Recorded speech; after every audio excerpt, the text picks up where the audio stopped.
अन्य दलको झण्डा प्रयोग गर्ने उम्मेदवारलाई निर्वाचन आयोगद्वारा कारबाहीको चेतावनी। एमालेको झण्डा टाँगिएपछि प्रदेश सांसद चौधरी चढेको गाडी नियन्त्रणमा। काठमाडौँको राष्ट्रिय सभागृहमा नमुना मतदान हुँदाहुँदै मतपेटिका गायब। आरजुलाई ओलीको जवाफ। एमाले 5 जनालाई मलेसिया पठाउने होइन, 5 लाखलाई रोजगारी दिन्छ। सर्वनाश भन्दा अर्धनाश उचित ठानेर काङ्ग्रेसले गठबन्धन गरेको हो वरिष्ठ नेता पौडेलको भनाई। किशोरीलाई जबरजस्तीकरण गरेको अभियोगमा 1 जना पक्राउ। पत्रकार महासङ्घका अध्यक्षसँग निर्वाचन आयोगको स्पष्टीकरण माग। एमाले अवरोध गरे पनि नागरिकता विधेयक जुनसुकै हालतमा अगाडि बढाउँछौ प्रचण्डको भनाई। दाइजोमा मोटरसाइकल माग्ने बेहुला नमजाले पक्राउ।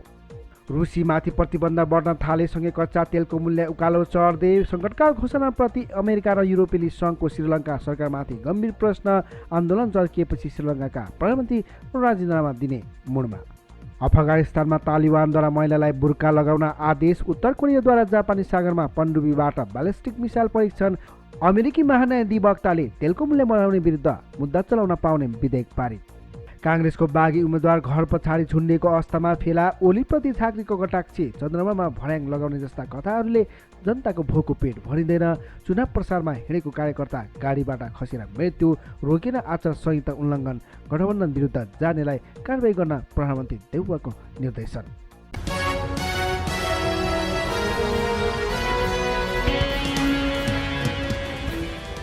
दर्शकवृन्दहरू नमस्कार। राजनीति सञ्चारको खबर बुलेटिनमा हार्दिक स्वागत छ।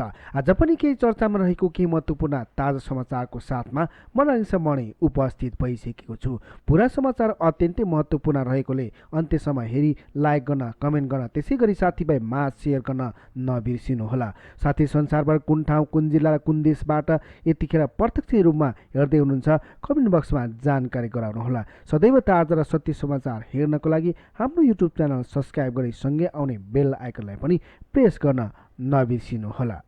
समाचारको सुरुमा रोजगारका लागि युरोप पठाइदिने भन्दै 4 करोड भन्दा बढी ठगी गरिने विरुद्ध मुद्दा दायर।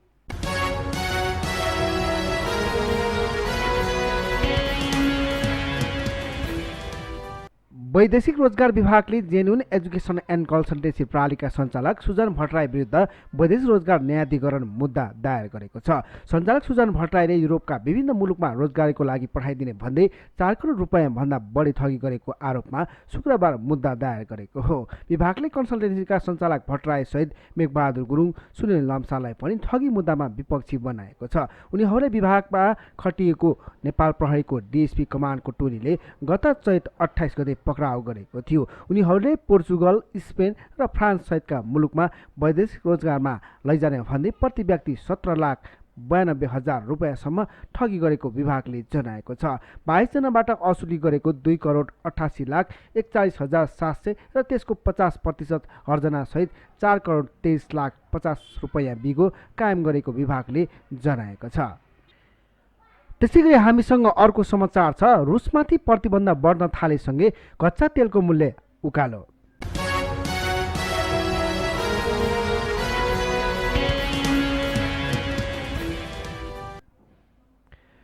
रुसमा उत्पादन हुने सबै खाले पेट्रोलियम पदार्थको आयात प्रतिबन्ध लगाउने बहस सुरु भएसँगै विश्व बजारमा कच्चा तेलको मूल्य बढ्न थालेको छ। युरोपियन युनियनमा रुसबाट आउने सबै खाले तेलमाथि प्रतिबन्ध लगाउने विषयमा छलफल अघि बढेको थियो। युरोपियन युनियनका अध्यक्षले युरोपियन आयोगको संसदमा उक्त प्रस्ताव गरेसँगै अन्तर्राष्ट्रिय बजारमा तेलको मूल्य पुनः उकालो लाग्न थालेको हो। यही वर्षको मार्च महिनातर्फ कच्चा तेलको मूल्य प्रति ब्यारेल $130 पुगेको थियो।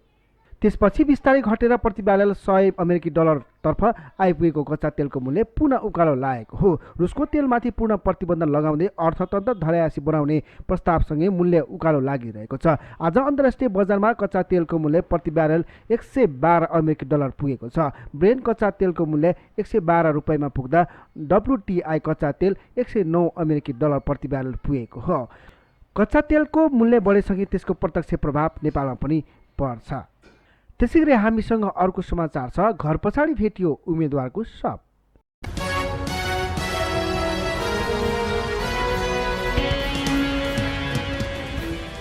रामधुनी नगरपालिका 8 का वडा अध्यक्ष पदका स्वतन्त्र उम्मेद्वार गणेश पौडेलको शव फेला परेको छ।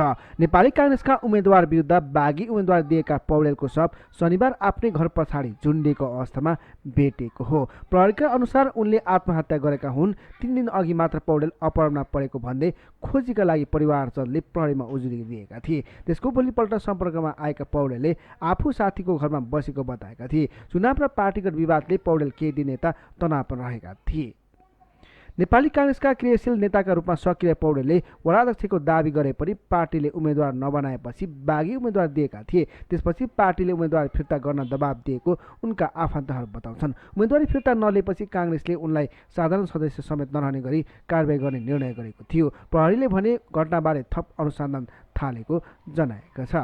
त्यसैगरी हामीसँग अर्को समाचार छ। ओलीप्रति झाँक्रीको कटाक्षी, चन्द्रमामा भर्याङ लगाउने जस्ता कथाहरूले जनताको भोको पेट भरिँदैन।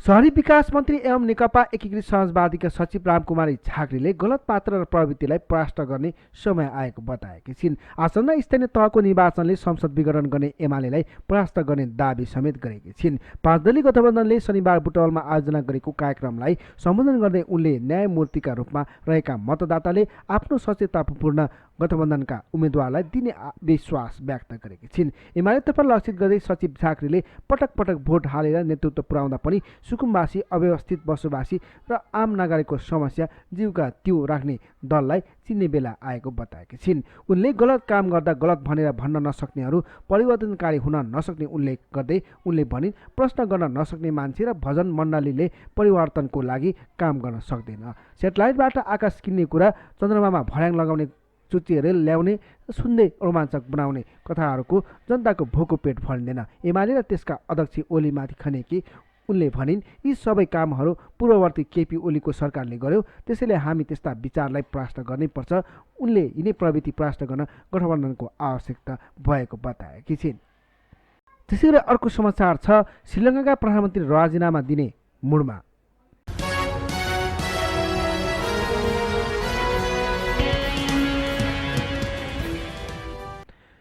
श्रीलङ्काका प्रधानमन्त्री महेन्द्र राजापाक्सेले राजीनामा दिने भएका छन्। मुलुकमा आर्थिक तथा राजनीतिक सङ्कट गहिरिँदै गएपछि उनले राजनीतिक निकासको निम्ति पदबाट राजीनामा दिन लागेका हुन्। राजनीतिक तथा आर्थिक सङ्कटको मुख्य कारक राजापाक्से नेतृत्वको सरकार भएको भन्दै आन्दोलन चर्किएको छ। आन्दोलनकारीहरूले प्रधानमन्त्रीलाई बर्खास्त गर्न राष्ट्रपति चर्को दबाब दिएका छन्। पछिल्लो राजनीतिक अवस्थाको बारेमा छलफल गर्न कोलम्बो स्थित राष्ट्रपति निवासमा राष्ट्रपति र प्रधानमन्त्री छलफलमा जुटेका हुन्। यसअघि प्रधानमन्त्री बाहेक सबै मन्त्रीले राजीनामा दिएका थिए। त्यसैगरी हामीसँग अर्को समाचार छ। अफगानिस्तानमा तालिबानद्वारा महिलालाई बुर्का लगाउन आदेश नमाने परिवारका पुरुष अभिभावकलाई कारबाही गर्ने चेतावनी।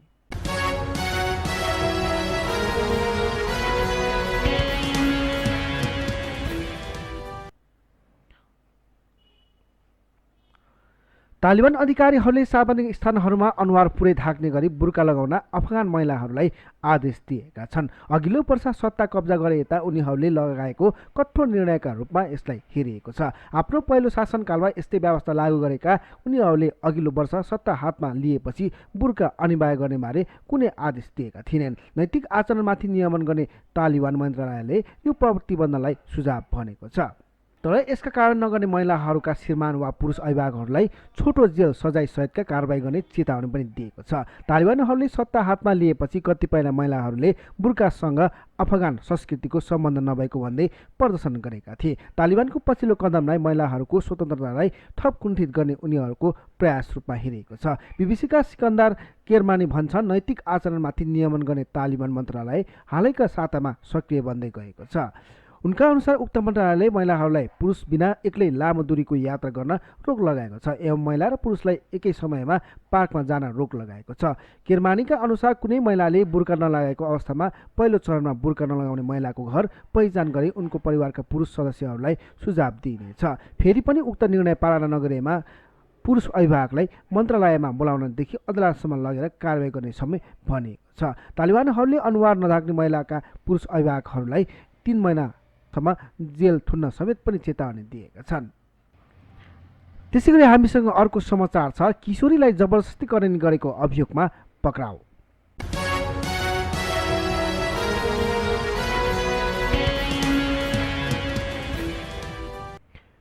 उदयपुरमा 16 वर्षीय किशोरीलाई जबरजस्ती गरेको अभियोगमा पक्राउ परेका छन्। पक्राउ पर्नेमा बेलका नगरपालिका 4 कटारी बस्ने 23 वर्षीय रबिन मगर रहेका छन्। मगरले ती किशोरीलाई सोही नगरपालिका 4 स्थित बाँसको झ्याङमा जबरजस्ती गरेको भन्ने खबर प्राप्त हुन साथ इलाका प्रहरीले रामपुर ठोकसिलाबाट खड्डीको प्रहरी टोलीले उनलाई पक्राउ गरेको हो। मगरलाई शुक्रबार दिउँसो प्रहरीले पक्राउ गरी यस सम्बन्धमा प्रहरीको आवश्यक अनुसन्धान गरिरहेको छ।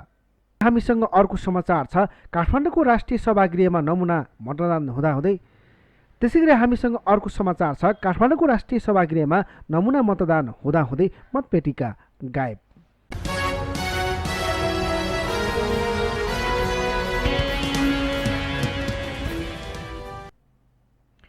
निर्वाचन आयोगले राष्ट्रिय सभागृहको प्राङ्गणमा नमुना मतदान कार्यक्रम गरेको छ। स्थानीय तह निर्वाचन मतपत्र बदर हुन नदिन आयोगले नमुना मतदान कार्यक्रम गरेको हो। हिजो शनिबार राष्ट्रिय सभागृहको प्राङ्गणमा नमुना मतदानका लागि महिला पुरुषलाई छुट्टा छुट्टै लाइन लगाएर मतदान सुरु गरेको थियो। मतदान स्थल वरपर सुरक्षा व्यवस्था निकै कडा पारेको थियो। म्यादी प्रहरी समेत उक्त स्थलमा खटिएका थिए। मतदान स्थलमा मतदाता नमुना परिचय पत्र देखाएमा मात्रै प्रवेश अनुमति थियो। मतपत्रमा छाप लगाउने र मतपेटिका पनि एउटा मात्रै थियो।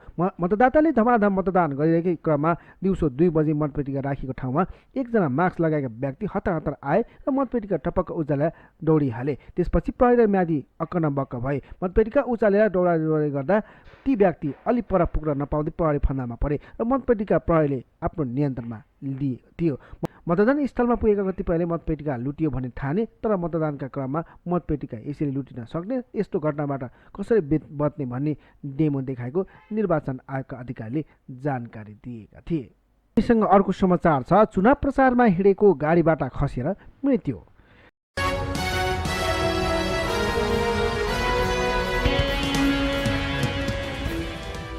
नेपाली काङ्ग्रेस पार्टीको प्रचार प्रसारमा हिँडेका एक युवकको गाडीको छतबाट खसेर मृत्यु भएको छ। कालीमाटी गाउँपालिका 2 दानी गौरा निवासी 18 वर्षीय खुमराज थापा मगरको गाडीको छतबाट खसेर मृत्यु भएको हो। काङ्ग्रेसबाट कालीमाटी गाउँपालिका 2 को वडा अध्यक्ष उम्मेद्वार सवार लु 1 ज 4579 नम्बरको जीपको छतबाट खसेका थापाको टाउकोमा गम्भीर चोट लागेको र उपचारका लागि तुलसीपुरमा लगेपछि उपचारका क्रममा मृत्यु भएको जिल्ला प्रहरी कार्यालय सल्यानका प्रमुख प्रहरी नायब उपरीक्षक सुमित खड्काले जानकारी दिएका छन्।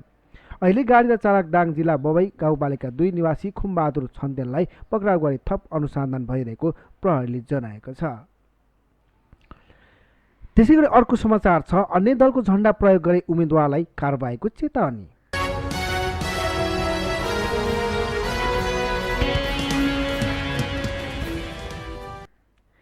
निर्वाचन आयोगले स्थानीय तह निर्वाचन प्रचार प्रसारको क्रममा आफ्नो बाहेक अन्य दलको झण्डा र चुनाव चिन्ह प्रयोग गरेको पाइए कानुनी कारबाही हुने चेतावनी दिएको छ। स्थानीय तहका उम्मेदवारहरूले आफूसँग सम्बन्ध नभएको राजनीतिक दलको झण्डा र चुनाव चिन्ह प्रचारका क्रममा प्रयोग गरेको उजुरी परेको उल्लेख गर्दै आयोगका प्रवक्ता सायकराम शर्मा पौडेलले विज्ञप्ति जारी गरेर आयोगको चेतावनीबारे जानकारी गराएका हुन्। निर्वाचन प्रचार प्रसारको क्रममा निर्वाचन आचार संहितामा उल्लेख भएभन्दा फरक ढङ्गले झण्डा र चिन्ह प्रयोग गरेमा मतदाताले भ्रम सिर्जना गर्ने गरी आफू उम्मेद्वार भएको दलबाहेक अन्य दलको झण्डा तथा चिन्ह प्रयोग गरेमा निर्वाचन आचार संहिता उल्लङ्घन गरेको मानी कानुन बमोजिम कारबाही तथा सजाय हुने हुँदा निर्वाचन आचार संहिता विपरीतका कार्य नगराउन आयोग सबैमा आग्रह गर्दछ विज्ञप्तिमा उल्लेख छ। अन्य दलको झण्डा र चुनाव चिन्ह प्रयोग गर्नु निर्वाचन आचार संहिता विपरीतको कार्य हुने भनी आयोगले स्मरण गराएको छ। स्थानीय तह सदस्य निर्वाचनको सन्दर्भमा सम्बन्धित दल तथा सम्बन्धित दलका उम्मेद्वार बाहेक अन्य उम्मेद्वारहरूले समेत निर्वाचन प्रचार प्रसारको सिलसिलामा अन्य दलको झण्डा प्रयोग गरेको भनी विभिन्न सञ्चार माध्यम तथा सामाजिक सञ्जाल मार्फत आयोगको समाचार तथा सो सम्बन्धमा परेको उजुरीको विषयमा निर्वाचन आयोगको गम्भीर ध्यानाकर्षण भएको छ। आयोगले भनेका छन् अन्य दल तथा उम्मेद्वार झण्डा र चिन्ह प्रयोग गर्नु निर्वाचन आचार संहिता विपरीत हुने देखिन्छ।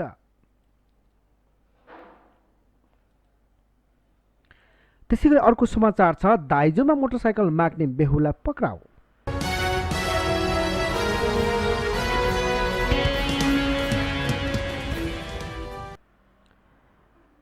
झापामा दाइजो मागेको भन्दै बेहुला पक्राउ परेका छन्। विवाहमा दाइजोको विषयमा विवाद गर्ने बेहुला झापा गाउँपालिका 4 बस्ने 28 वर्षीय डेभिड चौधरीलाई शुक्रबार प्रहरीले नियन्त्रणमा लिएको हो।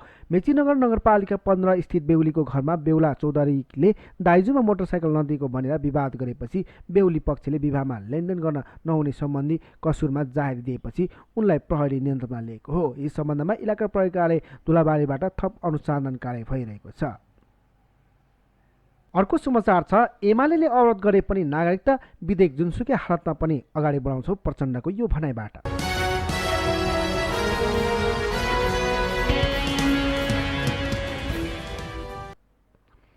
नेकपा माओवादी केन्द्र अध्यक्ष पुष्पकमल दाहाल प्रचण्डले सदन खुल्ने बित्तिकै नागरिकता विधेयक अगाडि बढाउने बताएका छन्। शनिबार जनकपुरको तिरुतियामा भएको चुनावी सभालाई सम्बोधन गर्दै उनले मधेसमा अझै पहिचान र अधिकारका कुरा अपुरो भएको भन्दै नागरिकता विधेयक जसरी पनि अगाडि बढाउने बताएका हुन्। मधेसमा नागरिकताको समस्या चर्को रूपमा रहेको छ, समस्या समाधान गर्न गठबन्धनमा धेरै छलफल गरेका छौँ। उनले भने अब संसद खुल्ने बित्तिकै नागरिकता विधेयकलाई अगाडि बढाउँछौँ। एमाले सदन अवरोध गरे पनि जुनसुकै हालतमा नागरिकताको विषयमा सदनमा प्रवेश गराउने पर्छ।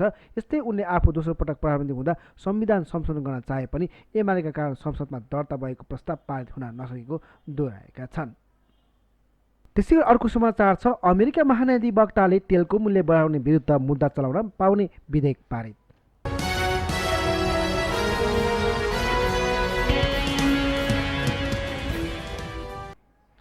अमेरिकी सिनेटको एक समितिले मिलेमतोमा तेलको मूल्य बढाउने विरुद्ध मुद्दा चलाउन बाटो खोल्ने विधेयकलाई अनुमोदन गरेको छ। यो विधेयक पारित भएमा अमेरिकी महाधिवक्ताले तेल निर्यात गर्ने मुलुकहरूको सङ्गठन ओप्के र यसका सदस्य राष्ट्रहरू विरुद्ध सङ्घीय अदालतमा मुद्दा दायर गर्ने अधिकार पाउनेछन्। साउदी अरेबिया र रुस जस्ता अमेरिकाका घनिष्ठ सहयोगी राष्ट्र पनि यो विधेयकको दायरामा आउन सक्नेछन्। विधेयकलाई रिपब्लिकन पार्टीका चक ग्रास र डेमोक्रेटिक पार्टीका एमी ग्लुबोचर लगायत धेरै सिनेटरहरूले समर्थन गरेका थिए। त्यसपछि यो विधेयक सिनेट न्यायिक समितिमा 17-4 पारित भएको थियो।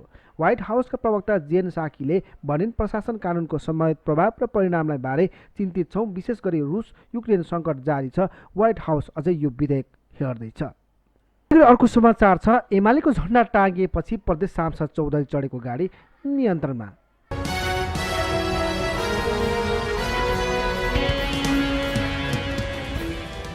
नेकपा एमालेका सुदूरपश्चिम प्रदेश सांसद नेपालु चौधरीले चढ्दै आएको सरकारी गाडी नियन्त्रणमा लिएको छ। निर्वाचन आचार संहिताको धज्जी उडाउँदै उनी चढ्दै आएको सरकारी गाडी स्थानीयले नियन्त्रणमा लिई प्रहरीलाई बुझाएका छन्।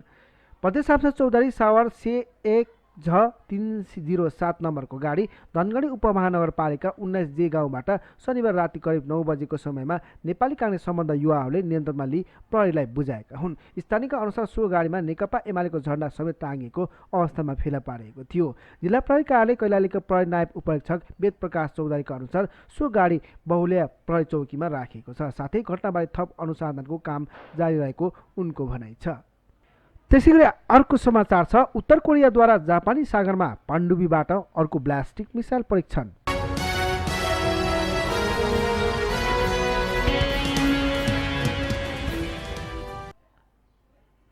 उत्तर कोरियाले आफ्नो पनडुब्बीबाट अर्को ब्लास्टिक मिसाइल परीक्षण गरेको छ। समाचार एजेन्सी AFPले सोललाई उद्धृत गर्दै किम जोङ उनले यो क्षेपणास्त्र जापानको सागरमा प्रहार गरेको बताएको छ। दक्षिण कोरिया र जापानले यसबारे औपचारिक पुष्टि गरेका छैन। दक्षिण कोरियाको जोइन्ट चिफ्स अफ स्टाफले यो परीक्षण सिन्पो सहरको पूर्वी बन्दरगाह नजिक समुद्रबाट गरेको बताएका छन्, जहाँ उत्तर कोरियाको प्रमुख सिपलाई निर्माण पनडुब्बीहरू छन्। यद्यपि उनले मिसाइल कति टाढा खसेको हो भन्ने खुलाएका छैनन्। जापानको रक्षा मन्त्रालयले परीक्षणको पुष्टि गरे पनि विस्तृत विवरण दिएको छैन। जापानी प्रधानमन्त्री फुमियो किसिदा यसअघि नै सम्बन्धित सुरक्षा अधिकारीलाई सबै अप्रत्याशित परिस्थितिको लागि तयार रहन तथा विमान र जहाजहरू सुरक्षित राख्न आदेश दिइसकेका छन्। गत वर्ष अक्टोबरपछि उत्तर कोरियाले पनडुब्बीबाट प्रक्षेपण गरेको मिसाइल प्रणालीको यो पहिलो परीक्षण हो। गत वर्ष अक्टोबर उसले छोटो दूरीको नयाँ मिसाइल परीक्षण गरेको थियो। यो मिसाइल परीक्षण दक्षिण कोरियाका नयाँ राष्ट्रपति युन सुङ युल केही दिनपछि हुन लागेको शपथ ग्रहणको नजिक भएकोले दक्षिण कोरियाले महत्त्वका साथ हेरेको थियो। युनले उत्तर कोरिया विरुद्ध कडा रवैया अपनाउने चाल्न सङ्केत दिइसकेका छन्। यस्तै जापानका रक्षा मन्त्रीले उत्तर कोरियाको यो मिसाइल परीक्षणलाई अन्तर्राष्ट्रिय सम्बन्धका लागि खतरा भएको बताएका छन्। रहेछ सञ्चारको खबर बुलेटिन आजलाई यति नै। जाँदा जाँदै फेरि एकपल्ट हेडलाइन्सहरू। अन्य दलको झण्डा प्रयोग गर्ने उम्मेदवारलाई निर्वाचन आयोगद्वारा कारबाहीको चेतावनी। एमालेको झण्डा टाँगिएपछि प्रदेश सांसद चौधरी चढेको गाडी नियन्त्रणमा। काठमाडौँको राष्ट्रिय सभागृहमा नमुना मतदान हुँदाहुँदै मतपेटिका गायब। आरजुलाई ओलीको जवाफ। एमाले 5 जनालाई मलेसिया पठाउने होइन, 5 लाखलाई रोजगारी दिन्छ। सर्वनाश भन्दा अर्धनाश उचित ठानेर काङ्ग्रेसले गठबन्धन गरेको हो। वरिष्ठ नेता पौडेलको भनाई। किशोरीलाई जबरजस्तीकरण गरेको अभियोगमा 1 जना पक्राउ। पत्रकार महासङ्घका अध्यक्षसँग निर्वाचन आयोगको स्पष्टीकरण माग। एमाले अवरोध गरे पनि नागरिकता विधेयक जुनसुकै हालतमा अगाडि बढाउँछौ, प्रचण्डको भनाई। दाइजोमा मोटरसाइकल माग्ने बेहुला नमजाले पक्राउ। रुसीमाथि प्रतिबन्ध बढ्न थालेसँगै कच्चा तेलको मूल्य उकालो चढ्दै। सङ्कटकाल घोषणाप्रति अमेरिका र युरोपेली सङ्घको श्रीलङ्का सरकारमाथि गम्भीर प्रश्न। आन्दोलन जर्किएपछि श्रीलङ्काका प्रधानमन्त्री राजीनामा दिने मुडमा। अफगानिस्तानमा तालिबानद्वारा महिलालाई बुर्का लगाउन आदेश। उत्तर कोरियाद्वारा जापानी सागरमा पनडुब्बीबाट ब्यालिस्टिक मिसाइल परीक्षण। अमेरिकी महान्यायाधिवक्ताले तेलको मूल्य बढाउने विरुद्ध मुद्दा चलाउन पाउने विधेयक पारित। काङ्ग्रेसको बागी उम्मेद्वार घर पछाडि झुन्डेको अवस्थामा फेला। ओलीप्रति ठाकरेको कटाक्षी। चन्द्रमामा भर्याङ लगाउने जस्ता कथाहरूले जनताको भोको पेट भरिँदैन। चुनाव प्रचारमा हिँडेको कार्यकर्ता गाडीबाट खसेर मृत्यु। रोकेर आचार संहिता उल्लङ्घन। गठबन्धन विरुद्ध जानेलाई कारबाही गर्न प्रधानमन्त्री देउवाको निर्देशन।